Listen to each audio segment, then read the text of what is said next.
¿cómo se explica que en este momento, esta misma tarde, el presidente Obama haya convocado una videoconferencia para hablar con los responsables sobre esta cuestión, para hablar con los responsables europeos de sanidad, y en esa videoconferencia hayan llamado a Alemania, Francia, al Reino Unido e Italia, y a España, que es el único país europeo donde se ha detectado un caso de ébola, ni está ni se le espera? ¿Se lo explica usted de alguna manera? ¿Es por irrelevancia o porque consideran que no tenemos nada positivo que decir, o que mejor que no les digamos nada porque a lo mejor les inducimos a error? A mí me preocupa. O sea, que en una videoconferencia de estas características, España, es que sería, o sea, si en España no hubiera casos y en esos otros países los hubiera, diríamos, hombre, es que en esos países hay casos. Pero aquí es que como no hay ninguno, un país como España, que tiene además un buen sistema público de salud y muy buenos profesionales, pero como no está llamando a los médicos, el Gobierno, sino que está llamando a los gobiernos, por eso no nos llama. Eso lo entiende cualquiera. No le interesa lo que le diga el Gobierno, y eso, vamos, en fin, es un elemento para esta portavoz de preocupación, porque nos califica. La videoconferencia que se ha establecido. La videoconferencia entre el presidente Obama y el presidente Hollande y Cameron se da no por el ébola. Hay que ser rigurosos en esto. Se da por Ucrania y se da por el Estado Islámico. Al mismo tiempo se habla de ébola. Se habla de ébola porque además son países que tienen vuelos directos desde las zonas donde están en crisis sanitaria. Por lo tanto, una cosa es que se pongan en contacto entre determinados presidentes que forman parte de la coalición para tratar estos temas, y otra cosa es que no se nos llame a España para atender la experiencia que podamos tener. Esa experiencia a nivel internacional se está teniendo, dicho de paso, día a día. Queremos apoyar al Gobierno en esta materia también, pero usted no nos deja. Su intervención nos resulta imposible de ser apoyada. Usted a mi intervención no ha contestado nada. A las preguntas que yo le he hecho, a las cuestiones, a las reflexiones, no ha contestado nada. Se ha limitado a hacer una respuesta a una cosa puntual que he dicho en relación con la videoconferencia del presidente de Estados Unidos. Yo le agradezco en ese sentido que usted, por lo menos, no me haya mentido, como ha hecho el portavoz de su grupo. Y usted me haya reconocido que no le han llamado para esta cuestión, pero que han hablado y que siguen hablando con Estados Unidos sobre la cuestión.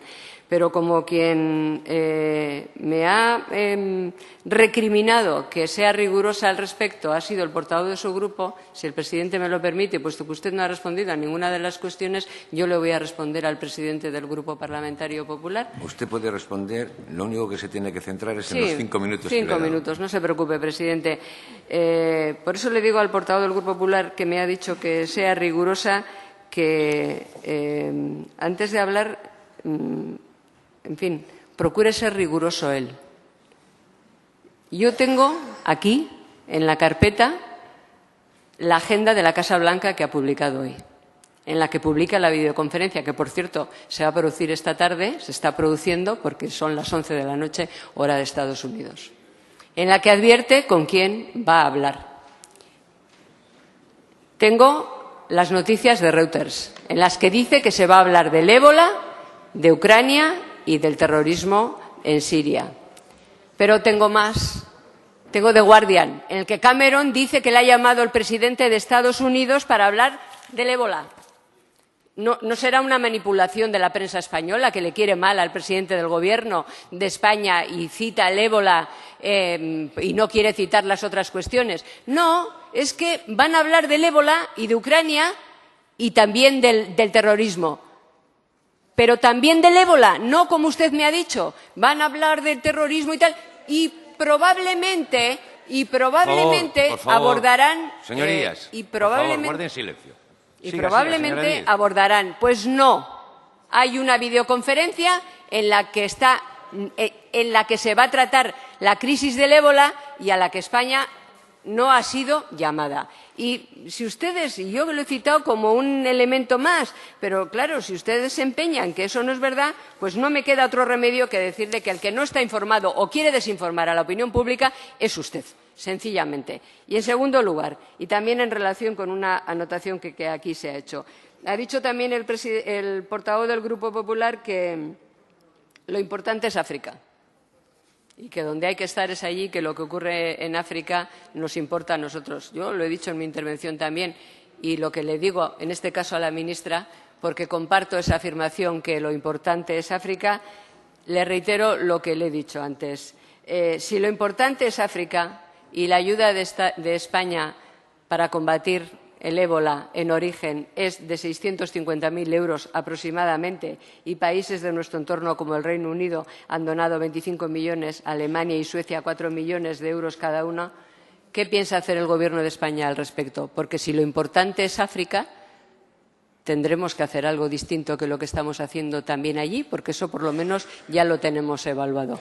Ministra, lo lamento mucho, pero ha sido una comparecencia fallida. Y por eso, lamentablemente, todo lo que le dije en la primera intervención se lo tengo que seguir diciendo. No ha habido, por parte del Gobierno y de los responsables políticos, la crítica suficiente y el reconocimiento, ni suficiente ni menos suficiente, ni el reconocimiento de errores de carácter político. No se puede decir, ministra, como ha dicho usted en esta breve respuesta, que recordar lo que ya dijo, que la seguridad era total y las garantías totales si se cumplían los protocolos. Porque entonces, ¿qué significa? ¿Que es que ha habido personas que no las han cumplido? ¿Y es que no ha habido ninguna irresponsabilidad en las decisiones que se tomaron previamente de carácter político? De cómo se formaba a las personas que tenían que atender a los infectados y de a dónde se les llevaban, porque al volver a repetir aquí estas cosas ha dado usted la impresión de que la culpa la tienen quienes se han infectado. Supongo que no es su intención, pero esto, señora ministra, es lo que queda.